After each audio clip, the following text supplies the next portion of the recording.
बच्चों देखो, कुछ कॉम्प्लेक्स नंबर के कुछ इजी लेकिन ट्रिकी क्वेश्चंस हम लोग आइए अब सॉल्व करते हैं।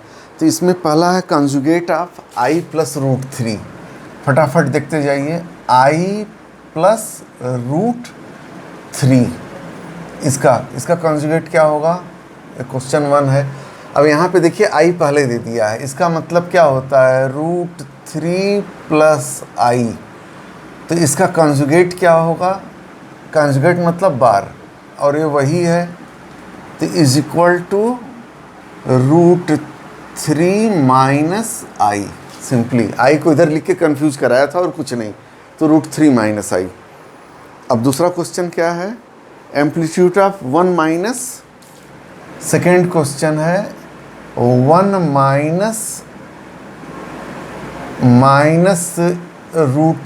Minus root three. इसका क्या बताना है? एम्पलीट्यूड।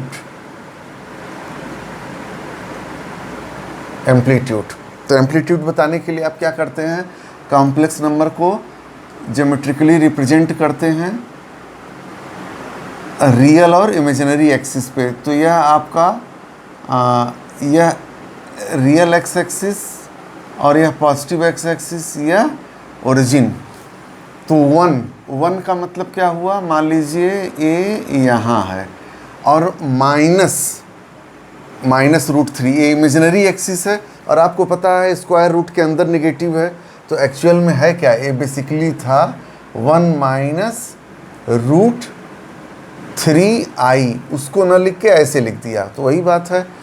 तो माइनस रूट थ्री यानी इधर आ रहा है, और मान लीजिए ये रूट थ्री यहाँ है, तो यह कुछ इस तरह से आया ए कॉम्प्लेक्स नंबर। ठीक, तो यहाँ पर आप इसको एरो मार्क करके, और यह पॉइंट P जो है इसके कोऑर्डिनेट क्या हैं? 1 कॉमा माइनस रूट थ्री ए है। ठीक है, y की वैल्यू क्या है? माइनस रूट थ्री, और x की वैल्यू है 1। और P किसको रिप्रेजेंट कर रहा है? P रिप्रेजेंट कर रहा है 1 माइनस रूट थ्री आई लिखो, और चाहे जैसे दिया है ऐसे, इसको रिप्रेजेंट कर रहा है P का कोऑर्डिनेट ये है। आपको एम्पलीट्यूड बताना है। एम्पलीट्यूड की डिफिनीशन क्या है? जल्दी से रिवाइज भी कर लीजिए कि पॉजिटिव एक्स एक्सिस से यह कितना एंगल बना रहा है। तो पॉजिटिव एक्स एक्सिस से ए एंगल। ठीक, अब आप अगर इस राइट एंगल ट्रायंगल को देखिए, इसको अल्फ़ा सपोज कर लीजिए, तो टेन अल्फ़ा क्या होगा? Tan alpha is equal to perpendicular upon base. तो परपेंडिकुलर यानी वाई कोऑर्डिनेट, तो ये हो गया आपका रूट थ्री अपॉन, और ए कितना?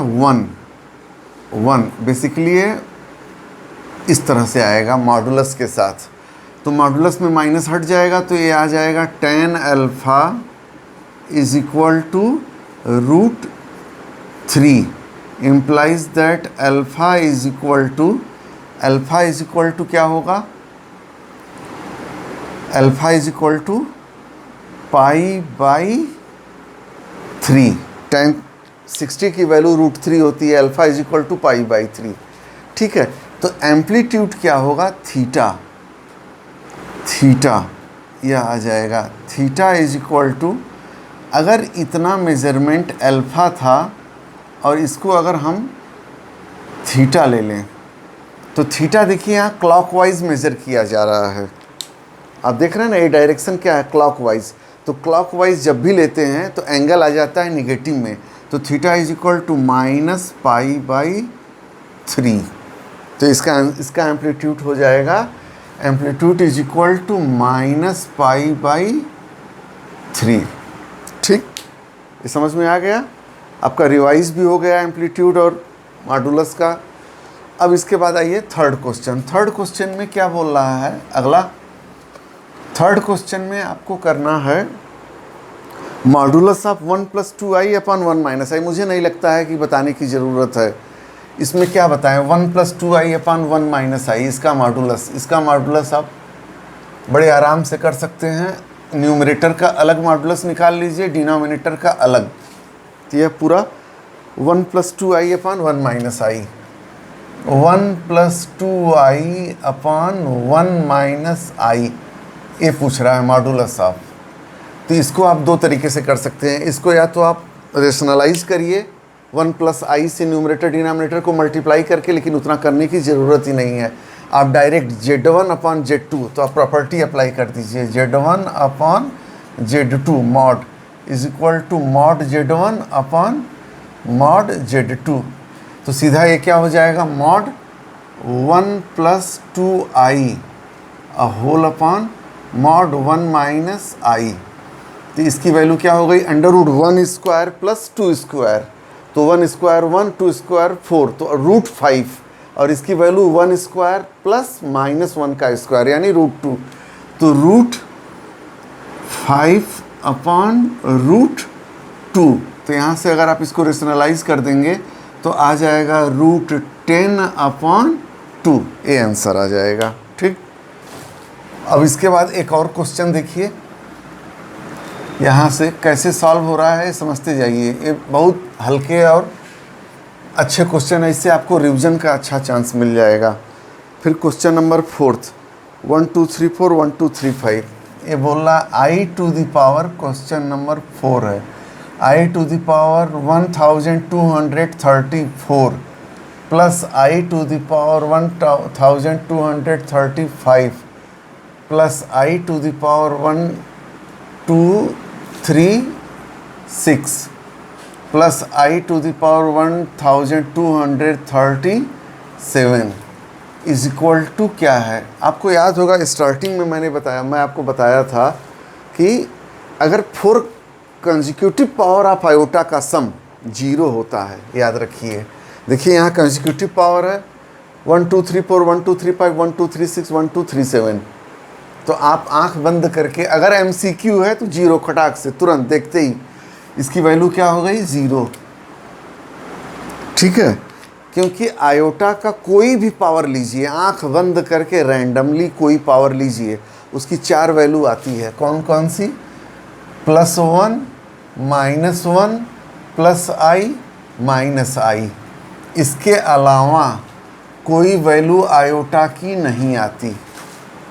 आयोटा का कोई भी पावर ले लीजिए, i है, और आंख बंद करके कुछ भी लिख दीजिए, यही इसी चारों में से ही कोई वैल्यू आएगी।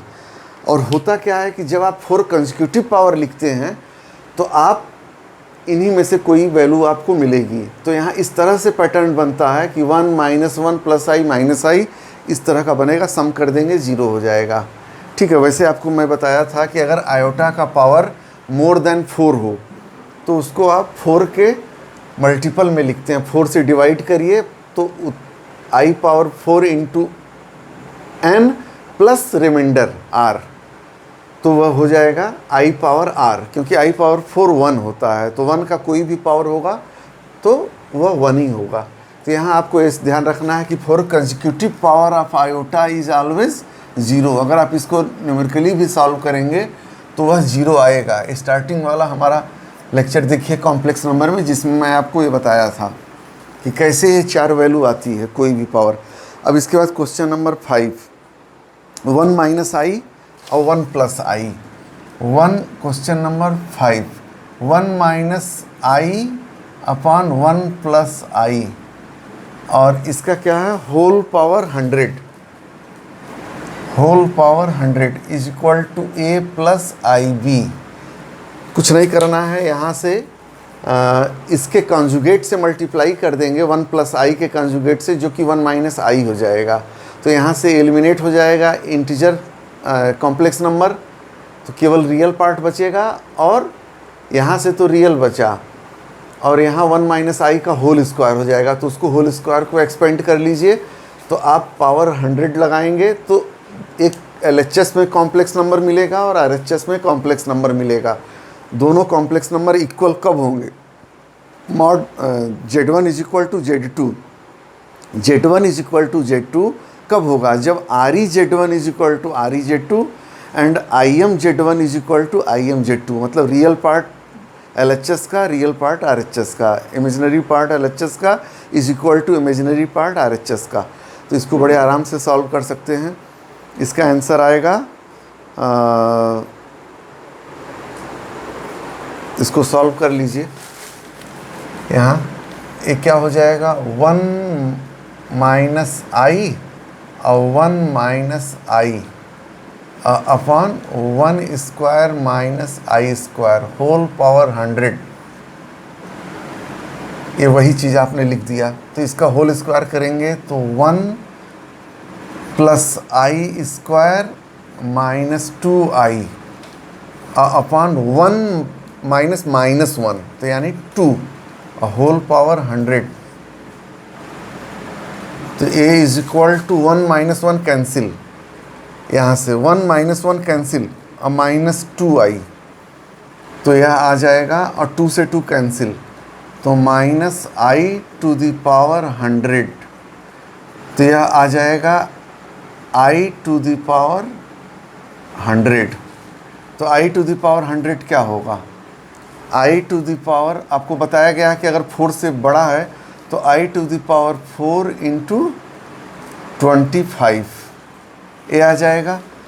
तो यानी कि i to the power 4 into 25, i to the power 4 1 होता है, तो 1 टू द पावर 25 1, और ए एलएचएस में आ गया 1, तो इसका मतलब 1 is equal to A plus i B.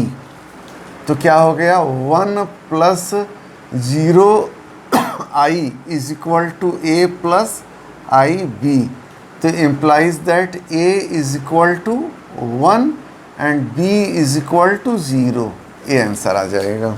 ए भी फाइंड करना था, आपने बता दिया। ठीक, अब इसके बाद question number 6, multiplicative inverse of 1 plus i. अब मल्टीप्लिकेटिव इन्वर्स ऑफ जेड क्या होगा, मल्टीप्लिकेटिव इन्वर्स ऑफ जेड होगा 1 अपॉन जेड। ठीक है, मतलब ऐसा कॉम्प्लेक्स नंबर जिसको दिए हुए कॉम्प्लेक्स नंबर में अगर मल्टीप्लाई किया जाए तो आंसर 1 आ जाए। तो इसमें तो कुछ नहीं है, 1 अपॉन आई का multiplicative inverse 1 upon, question number कौन सा था ये, 6, क्वेश्चन नंबर 6, 1 प्लस आई का मल्टीप्लिकेटिव इन्वर्स, मल्टीप्लिकेटिव इन्वर्स ये हो जाएगा is equal to 1 upon 1 plus i. तो इसको क्या करेंगे, कंजुगेट से मल्टीप्लाई कर देंगे, 1 minus i upon 1 plus i into 1 minus i. तो ये हो जाएगा 1 minus i upon A square minus B square, 1 square minus i square. तो आई स्क्वायर माइनस 1 होता है, तो माइनस माइनस प्लस, तो 2 आ जाएगा। तो आ जाएगा 1 माइनस आई अपॉन 2। तो ये हो जाएगा। तो इसको लिखने का आप ऐसे भी लिख सकते हैं, ज़्यादा अच्छा तरीका है, 1 अपॉन 2 माइनस 1 अपॉन 2 आई, ये आ गया। ठीक है, तो या 1 अपॉन 2 1 माइनस आई, इस तरह से लिख सकते हैं। अब क्वेश्चन नंबर 6, क्वेश्चन नंबर 6 में बोल रहा है कि 1 माइनस आई का whole cube upon 1 minus i cube. Question number 7, 1 minus आई, देखिए एक केवल अलजेब्रा है सिंपल, और कुछ भी नहीं है, ये ध्यान रखिए, simple algebra. 1 minus i, 1 minus i whole cube upon 1 minus i, 1 minus i cube है। ये बताना कि इसकी वैल्यू क्या होगी। तो ए माइनस बी का whole cube, a minus b का होल क्यूब क्या होगा, ए माइनस बी का whole cube is equal to a cube minus b cube minus 3ab a minus b. यहाँ आई क्यूब को लिख सकते हैं आई स्क्वायर इंटू आई, तो आई स्क्वायर माइनस 1 होता है, तो वह माइनस इससे मल्टीप्लाई होगा तो प्लस बना देगा, तो 1 प्लस आई आ जाएगा। और इसको जरा सॉल्व करिए, तो 1 क्यूब का 1 और माइनस आई क्यूब, तो minus i cube -3 into 1 into आई और 1 minus i upon 1 plus I. I cube को हम माइनस आई लिख सकते हैं, तो एक माइनस पहले से, तो इसको ही बना दिया। तो ये सॉल्व करोगे तो हो जाएगा 1 प्लस आई, आई क्यूब जो है माइनस आई के बराबर होगा, तो 1 प्लस आई और -3i और plus 3i square whole upon 1 plus i. फिर इसको जब सॉल्व करेंगे तो आ जाएगा, आई स्क्वायर होता है -1, तो -3 यहाँ से आएगा, +1 यहाँ से, तो आ गया -2i अपॉन 1 प्लस आई। ठीक है, तो इसको सॉल्व करके फिर क्या आ जाएगा, -2 अगर बाहर ले लीजिए तो -2 ब्रैकेट में 1 plus I upon 1 plus i, तो 1 प्लस आई कैंसिल हो गया, ये आ गया -2। ठीक है, कुछ स्टूडेंट को मैंने देखा है कि यहाँ पे 1 प्लस आई को तुरंत रेशनलाइज करने लगे। रेशनलाइज आप करिए, लेकिन लास्ट में पहुँचने के बाद हो सकता है रेशनलाइज करने की ज़रूरत ही ना हो, वो अपने आप एलिमिनेट हो जाए, जैसा कि यहाँ हो गया। तो इसका आंसर क्या आ गया, -2। ठीक, अब क्वेश्चन नंबर 8, इसमें बोल रहा है कि Z1 Z2 are the solution of. Z1 Z2 आपको पता है स्टैंडर्ड फॉर्म होता है किसी कॉम्प्लेक्स नंबर को सॉल्व करने का, किसी कॉम्प्लेक्स नंबर को एक्सप्रेस करने का। ठीक है, तो इक्वेशन दिया है 2x square plus x plus 1। तो पहले इक्वेशन लिख लीजिए। Question number 8, 2x square plus x, 2x square plus x plus 1 plus 1 is equal to 0। एक इक्वेशन है, इसका solution complex number Z1 and Z2 है। दो कॉम्प्लेक्स नंबर इसके सलूशन है। इतना तो पता है कि इसके दो सलूशन होंगे क्योंकि क्वाड्रेटिक इक्वेशन है। Z1 Z2 दिया है, तो आपसे पूछ क्या रहा है, RE Z1 plus RE Z2 आपसे पूछा जा रहा है।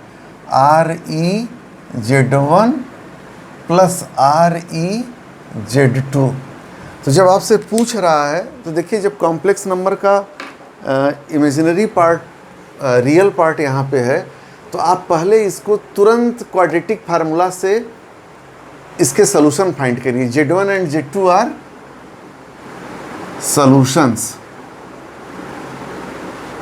सॉल्यूशंस हैं इसके, तो RE Z1 क्या होगा।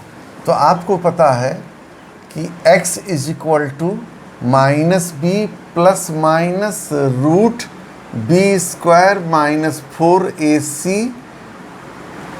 Whole upon 2a। ये क्या है, यह है क्वाड्रेटिक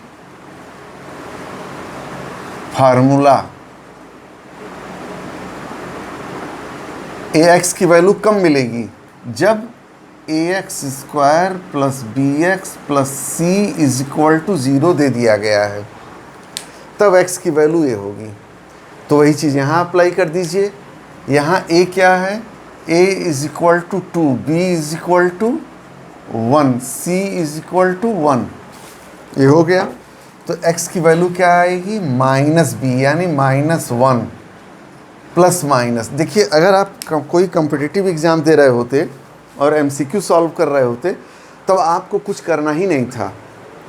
तब आप सीधे जो है केवल -1 मिल गया, आगे कुछ भी आने वाला है, आयोटा आने वाला है, क्योंकि b square minus 4ac iota में हो जाएगा। चलिए लिख लीजिए इसको, √1 का स्क्वायर 1 माइनस 4ac, तो 4a मतलब 8 इंटू 1, तो आ जाएगा 4 into 2 into 1, 4 into 2 into 1 whole upon 2 into 2। तो क्या आ गया, -1 प्लस माइनस 1 माइनस 8, तो यह आ गया √-7 होल अपॉन 4। ठीक, तो इसका मतलब क्या हुआ, -1 plus minus i √7 whole upon 4। तो एक बार आ गया Z1 हो जाएगा -1 प्लस i√7/4 और Z2 हो जाएगा -1 माइनस i√7/4। ठीक है, तो रियल पार्ट Z1 और Z2 का सेम हो रहा है। क्यों? क्योंकि ये सोल्यूशन है। तो यहाँ देखिए फार्मूला में भी है -b और a इमेजिनरी बना रहा है इसको। तो रियल पार्ट ऑफ Z1 क्या है? -1/4। इसको आप लिख सकते हैं is equal to -1/4 plus minus √7/4i। तो ReZ1 बताइए क्या होगा? -1/4 और ReZ2 क्या होगा? -1/4। क्यों? क्योंकि Z1 क्या था? Z1 is equal to a हो जाएगा और Z2 इज इक्वल टू क्या होगा? आप अपनी कॉपी में अलग से लिख लीजिएगा। मैं यहाँ Z2 हो जाएगा माइनस, क्योंकि दोनों सोल्यूशन को कंबाइंड करके हम लिख रहे हैं। तो ReZ1 प्लस ReZ2 क्या हो जाएगा? वो तो चेंज हो ही नहीं रहा है, -1/4 -1/4। ठीक, तो हम इसको क्या लिख रहे थे? तो ReZ1 प्लस ReZ2 क्या हो जाएगा? -1/4 -1/4 is equal to -1/4 -1/4 is equal to -2/4 is equal to -1/2। ठीक है, इस क्वेश्चन में कुछ लोगों को प्रॉब्लम था, क्वेरी किए थे कि इसका आंसर क्या होगा। तो इसका करेक्ट आंसर होगा -1/2। ठीक है, इसके अलावा अगर कहीं भी आंसर है तो वो अपने आप ऑटो करेक्ट हो जाएगा, उसके लिए आप चिंता मत करिए। -1/2। अब क्वेश्चन नंबर 9। क्वेश्चन नंबर 9 में वो प्रॉपर्टी है कि दे दिया अलग अलग, तो प्रॉपर्टी पे बहुत कुछ हो गया, बताने की ज़रूरत नहीं है। फिर क्वेश्चन नंबर 10। क्वेश्चन नंबर 10 भी मॉडुलस के ऊपर है। ठीक है, कि a + ib is equal to c + id। तो कुछ उसमें दे रहा है कि क्या होगा, a² माइनस c² किसके इक्वल होगा, इस टाइप से कुछ है। क्या दिया है? a + ib is equal to c + id। a + ib is equal to c + id where ABCD are real number, ये दे दिया है। तो क्या होगा? दोनों का मॉडुलस भी इक्वल होगा। तो मॉडुलस जब लेंगे तो √a² + b² is equal to √c² + d² होगा। फिर दोनों तरफ स्क्वायर करेंगे तो आ जाएगा a² + b² is equal to, तो आप डायरेक्ट लिख सकते हैं a² + b² is equal to c² + d²। अब आप इसका मैनिपुलेशन चाहे जैसे करिए। तो a² - c² is equal to d² - b²। ठीक है, अगर मान लीजिए MCQ में यही पूछ दिया जाता b² - d² तो गलत हो जाता, d² - b² होगा।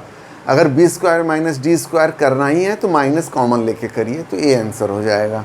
ठीक है, अब कुछ एक्स्ट्रा प्रॉब्लम भी यहाँ हो गए हैं कॉम्प्लेक्स नंबर में। इसके अलावा आप लोग NCERT एग्जाम्पलर का से कॉम्प्लेक्स नंबर अपना करते रहिए, और अगर कोई डाउट रहता है तो उसमें पूछिए। और हम लोग अब अगला चैप्टर जो स्टार्ट करेंगे वो लीनियर इनइक्वालिटी